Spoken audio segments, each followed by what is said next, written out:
ছেলে আর মেয়েদের মধ্যে পার্থক্য ভাই, দুনিয়ার সব পার্থক্য ছেলে আর মেয়েদের মধ্যে।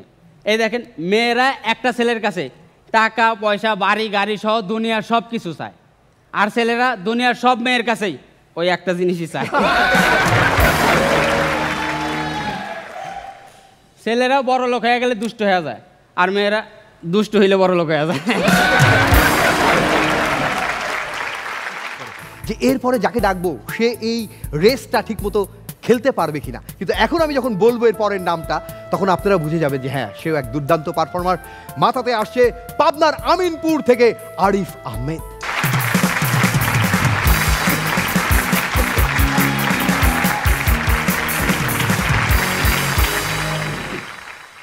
হাসতে পারফরমেন্সের প্রথম দিন থেকেই আমি খালি সলো জোকস আর সলো জোকসই বলতাম। আমার সলো জোক শুনতে শুনতে বিচারকরা আর মেন্টররা বিরক্ত হয়ে বারবার আমারে বলতো, আরিফ ডিফারেন্ট কিছু কর, ডিফারেন্ট কিছু কর। তাই আজকে আমি আপনাদের সামনে দুনিয়ার সকল কিছুর ডিফারেন্স বা পার্থক্য তুলে ধরবো একটু ডিফারেন্টভাবে, কারণ আজকে আমার টপিকই ডিফারেন্ট। আর তার থেকে বড় কথা, আজকে যদি আমি ডিফারেন্ট কিছু না করতাম তাহলে পাবেল ভাই ইনারা সবাই মিলে আমার কি করতো জানেন? আমার ডিসপ্লে ভাঙ্গা আমার পামে পু পুয়ে পাপ, পামে পু পুয়ে পাপ। ওকে, যদি তাই হয় তাহলে আমি এখানে ডিফারেন্স বলবো না, এখানে বলবো তফারেন্স। তফারেন্স বা পার্থক্য নিয়ে কথা বলতে গেলেই প্রথমে আসে আমাদের মায়েদের কথা। আগেকার মায়েদের মধ্যে এখনকার মায়েদের মধ্যে অনেক পার্থক্য আছে। দেখেন, আগেকার মায়েরা বাচ্চাদেরকে শাসন করতো, হারামজাদা চুপচাপ পড়তে বস, তা না হলে কিন্তু তোর হাড্ডি গুটে ভেঙে ফেলবো। আর এখনকার মায়েরা বাচ্চাদেরকে শাসন করে, চুপচাপ পড়তে বস, তা না হলে কিন্তু ওয়াইফাইয়ের পাসওয়ার্ড চেঞ্জ করে ফেলবো। স্যাররা বাচ্চাদেরকে একটু মারলে এখনকার মায়েরা যায় স্যারের সাথে পুরো বিশ্বযুদ্ধ লাগাই দেয়। আপনার এত বড় সাহস, আপনি আমার বাচ্চারে মারছেন। আমি আজ পর্যন্ত আমার বাচ্চার গায়ে হাত তুলিনি, হ্যান ত্যান সাত সমুদ্র। আর আমাদের সময়কার মায়েরা কি করতো, যায়া স্যারের হাতে তুইলা দিয়ে আসতো আর বলতো, স্যার এই যে দিয়ে গেলাম, মাংস আপনার, হাড্ডি আমার। ভাই এখনকার মায়েদের দেখেন কি সুন্দর করে তাদের বাচ্চাদের দায়িকা ঘুম থেকে ওঠায়, বাবা উঠ সকাল হয়ে গেছে, নাস্তা করতে হবো, নাস্তা ঠান্ডা হয়ে যাইতেছে। আর আমাদের সময়কার মায়েরা, ভাই বিশেষ করে আমার মায়েরা, আমার মা আমাকে এমনভাবে ঘুম থেকে ডাইকা উঠাইতো যেন ভারত পাকিস্তান যুদ্ধ লাগছে আর যুদ্ধে একটা সৈনিকই কম পড়ছে। এ তো গেল মায়েদের কথা, এখন আসেন বাচ্চাদের কথা। ভাই আপনাদের জেনারেশনের বাচ্চাদের কথা ভাবেন আর এখনকার বাচ্চাদের কথা ভাবেন। এখনকার বাচ্চারা নাকি 8-9-এ প্রেম করে, 6-7-এর বাচ্চাদেরও নাকি গার্লফ্রেন্ড বয়ফ্রেন্ড থাকে। আর আমারে দেখেন ভাই, আমার লাইফে আমি মাত্র একটাই প্রেম করছিলাম, তাও ক্লাস 2-তে। 3-তেই আবার ব্রেকআপ হয়ে গেছিল। না ব্রেকআপটা আমিই করছিলাম, কারণ আমার গার্লফ্রেন্ড আমারে না জানে মাথা নাইরা করছিল। ভাই আমি বলবো এটা বেস্ট, এটা বেস্ট, এটা বেস্ট। আচ্ছা, আগে আমি ভাবতাম যারা বাংলা মিডিয়ামে পড়ে আর যারা ইংলিশ মিডিয়ামে পড়ে সবাই স্টুডেন্ট। স্টুডেন্ট তো স্টুডেন্টই, স্টুডেন্টের মধ্যে আবার পার্থক্য কোথায়? না ভাই, আমি খেয়াল করে দেখলাম এইখানেও পার্থক্য আছে। এই ধরেন ইংলিশ মিডিয়ামের স্টুডেন্টরা চিড়িয়াখানায় যায় বান্দর দেখলে কি বলবে? ও মাই গড কি কিউট মান, কি এই ও ঘুমাচ্ছে, please don't disturb, don't disturb. আর বাংলা মিডিয়ামের স্টুডেন্টরা চিড়িয়াখানায় যায় বান্দর দেখলে কি বলবে? এই কুদ্দুচ্ছা, ওই দেখ তোর আব্বা ঘুমায়, ঢিল মার ঢিল মার। আচ্ছা, এখন আসেন বিদেশি আর আমাদের বাঙালিদের মধ্যে পার্থক্য কোথায়? কোথায়? বিদেশিদেরকে দেখবেন ছোটবেলা থেকে ওদের মধ্যে একটা হাই ফাই ব্যাপার কাজ করে, কারণ ওরা ছোটবেলা থেকে হাই কমোডে বসে অভ্যস্ত। আর আমাদেরকে দেখেন 2 পাশে এগায় বসতে হয়। কাজটা আমাদের জন্য খুবই কষ্টকর। বিষয়টা আমাদের জন্য একটু সুবিধা হইতো যদি কাজটা কোনোভাবে শুয়া করা যেত, কারণ শুয়ে করা যায় এমন কাজগুলোতে আমরা একটু বেশি এক্সপার্ট। বিশ্বাস না হলে দেশের জনসংখ্যা দেখেন।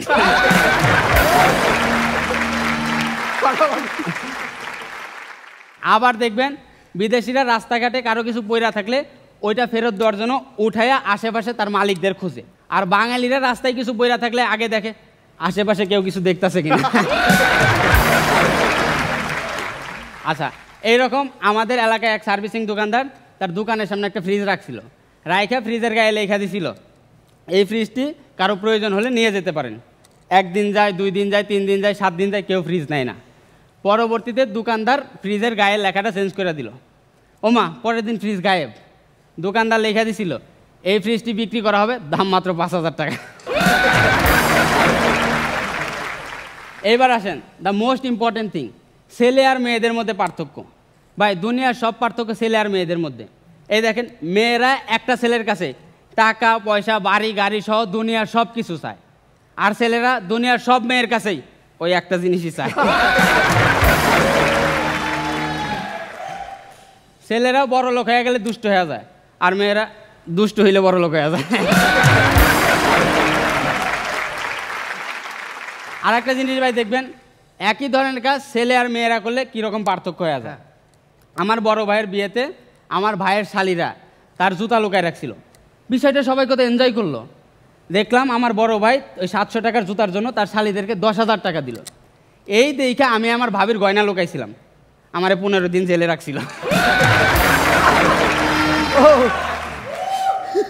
আবার দেখবেন বিয়ের প্রথম দিকে বউদের ব্যবহার আর কয়েক বছর পার হয়ে যাওয়া বউদের ব্যবহারের মধ্যে অনেক পার্থক্য। এই যে আমাদের আমিন ভাই বিয়ের প্রথম দিকে যখন গোসল করতে যাইতো ভাবিরে বলতো, এই গামছাটা একটু দিয়ে যাও না। ভাবি যায় সুন্দর করে গামছা দিয়ে আসতো। কয়েক বছর পর ভাই একদিন গোসলে গেছে, যায় বলছে, এই গামছাটা একটু দিয়ে যাও না। ভাবি শুরু করছে, হ্যাঁ প্রতিবার গোসলে গেলে গামছা ছাড়া যাইতে হয়, আমি রান্না করতে বসলেই তার গামছা লাগে। এইরকম টানা 10 মিনিট বাইরে জানলো। এই শুই না ভাই কনফিউশন হয়ে মনে মনে বলতেছে, শালার বিয়া কইরা ভুল করলাম নাকি গামছা চায়।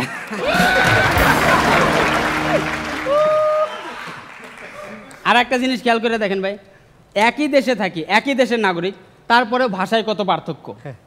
আমি আমার রুমমেট আবিদের যাই বললাম, ওর বাড়ি নোয়াখালী, আমি যাই বললাম, আবিদ আমি তো পার্থক্য নিয়ে একটা স্ক্রিপ্ট বা সেট লিখতেছি, তোর কাছে কি পার্থক্য নিয়ে কোনো জোকস আছে?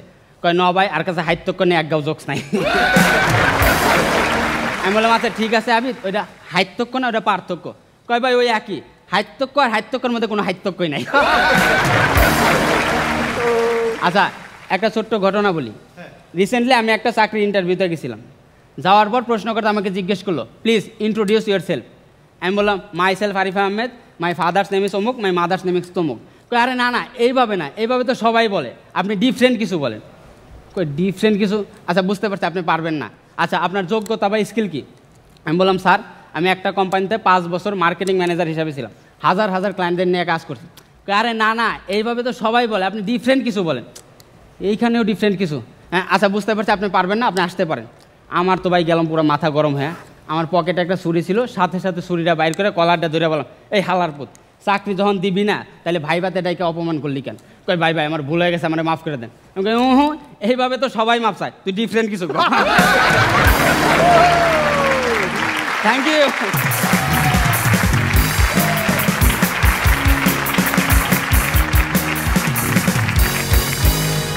অসাধারণ অসাধারণ, দুর্দান্ত হয়েছে, এত দুর্দান্ত হয়েছে তোমার পিছনে আমি পড়ে গেছি। কিছু না, আজকে প্রত্যেকবার যেভাবে বলি আজকে একটু ডিফারেন্ট ভাবে বললাম। অসাধারণ। শুরুতেই আমিন ভাই বলবে, কিন্তু প্রত্যেক দিন যেভাবে বলেন আজকে সেভাবে বলা যাবে না, অন্য শব্দ অন্যভাবে বলতে হবে, ডিফারেন্ট হতে বলতে হবে। হ্যাঁ আজকে ওর পারফরমেন্স আসলে অন্য দিনের চেয়ে ডিফারেন্টই ছিল এবং অনেক মজা পেয়েছি, অনেক এনজয় করেছি। এবং ওর মধ্যে একটা জিনিস আজকে আগের পারফরমেন্সগুলোর মধ্যে ছিল না, আজকে যেটা ওর মধ্যে সবচেয়ে বেশি দেখা যাচ্ছে সেটা হচ্ছে নেক্সট রাউন্ডে যাওয়ার আকাঙ্ক্ষা এবং জেদ, দুটাই ওর মধ্যে ছিল। Best of luck. বলে রাখি যে উত্তরবঙ্গ থেকে যারা দৌড়ে টিকে আছে তাদের মধ্যে একজন। উত্তরবঙ্গের আর কেউ আছে? উত্তরবঙ্গের সেই রংপুর, রাজশাহী, উত্তরবঙ্গ থেকে একজন টিকে আছে, পাবনার। তাও উত্তরবঙ্গ থেকে একজন টিকে আছে, তাও আবার পাবনার। এটাই ডিফারেন্ট, দুর্দান্ত। ওকে, স্বপ্ন ফারিয়া একটু ডিফারেন্ট ভাবে বলতে হবে প্লিজ। অন্যদিন সাবলীল ভাবে বলেন, আজকে একটু দেখেন কিভাবে বলা যায়, বলেন। রনি এত জ্বালায়। আরে ভালো ছিল, এটাই আমি সহজে বলি না, ভালো ছিল। হ্যাঁ এটাই আরে ভালো ছিল, আমি এনজয় করেছি। এত বড় স্ক্রিপ্ট মনে রাখা ডিফিকাল্ট, এবং একটার পর একটা যেহেতু একসাথে ছিল, ইট ওয়াজ ওয়ান্ডারফুল, গুড জব। এবং অন্যদিন সে শুধু সিঙ্গেল যোগ বলে, জানি না আজকে তার এই সাহস কি করে হলো। সে অসাধারণ একটা স্ক্রিপ্ট প্ল্যান করেছে এবং ডিফারেন্ট নিয়ে আজকে, এবং একটু ডিফারেন্ট কিছু না করলে না রনি বোঝা যায় না অ্যাজ আ পারফর্মার ও কত ভালো, যেমন যেটা ও আজকে দেখালো। এটা কিন্তু লাস্ট কয়েকটা পারফরমেন্সে আসছিল না। সো মানে যে অ্যাটাম্পটা নিয়েছে ইট ওয়াজ গুড। ওকে, তার মানে যারা স্ট্যান্ড আপ করছে, একটা স্ক্রিপ্ট করছে, তারা যদি হঠাৎ করে জোক টোক বলে, তারাও কিন্তু ডিফারেন্ট হয়ে যাবে। কিন্তু এই চ্যালেঞ্জ তারা নেবে কিনা এবং সেটাও দম থাকতে হয় কিনা বা কেমন লাগে বা সেটাও কেমন হয়, তারা এই চ্যালেঞ্জ দেবে কিনা সেটা তাদের ব্যাপার। ওকে, সাইদুর রহমান পাভেল। শুরুতে যে আরিফ আপনি যেটা বললেন যে মায়েদের ব্যাপারটা, মায়েরা কিন্তু আরেকটা কাজ করে, সকাল 7টা থেকে ঘুম থেকে ওঠার সময় বলে 11টা বাজে 11টা বাজে। মায়েরা শুধু পার্থক্য না ভাই, মায়েরা মাঝে মাঝে মিথ্যা কথা বলে, তাই না? কিন্তু বেস্ট ছিল ওই যে ক্লাস 3 যেটা টাক মাথা, যেটা ওইটা বেস্ট লাগছে। কিন্তু আপনার মানে যদি আমি মানে তফারেন্সটা বলি যাই না, আপনার ওই যে সুস্মি, এই দুইজনের মধ্যে একটা তফারেন্স পাইছি আমি। কি তফারেন্স? প্রথমে ওর এনার্জি ছিল না, পরে এনার্জি আপ ফাটাই ফেলছে। ও শুরুতে একদম এনার্জি ঢুকছে, মাঝখানে একটু পড়ছে, পরে আবার ফাটাইছে। হ্যাঁ ভাইয়া, সো এইটা ছিল, বাট ওভারঅল তুমি একটা তফারেন্স। তফারেন্স আরেকবার বলো না, বস একটু শুনতে চাই। পামে পুপুয়ে পাপ্পু, এর মজা পাইলাম না। না, ওর ডিসপ্লে বুঝা যায় যে আপনার দিকে আইছে, এবং পারফরমেন্স যেটা করছে পুরা পামে পুপুয়ে পাপ্পু। আগে অসাধারণ একটা, শুধু একে সামনে নিয়ে আমি বলতে চাই, ওইটা আমার আসলেই খুব ভালো লাগছে, দারুণ। মানে এই আমার মনে হয় যে এই হাসতে যত কন্টেন্ট হয়েছে এটা ডিফারেন্ট। কি বিষয়টা কি হয়েছে, কি যে ক্লাস 3-তে কি হয়েছে? না, এখনকার বাচ্চা কাচ্চারা 8-9-এ প্রেম করে, 6-7-এর গার্লফ্রেন্ড, ছেলে মেয়েদেরও গার্লফ্রেন্ড বয়ফ্রেন্ড থাকে। আর আমারে দেখেন ভাই, আমি আমার লাইফে মাত্র একটাই প্রেম করছিলাম, তাও ক্লাস 2-তে। ব্রেকআপটা হলো কি করে সেটাই? না, আমার গার্লফ্রেন্ড আমারে না জানে ওর মাথা নাইরা করে ফেলছিল।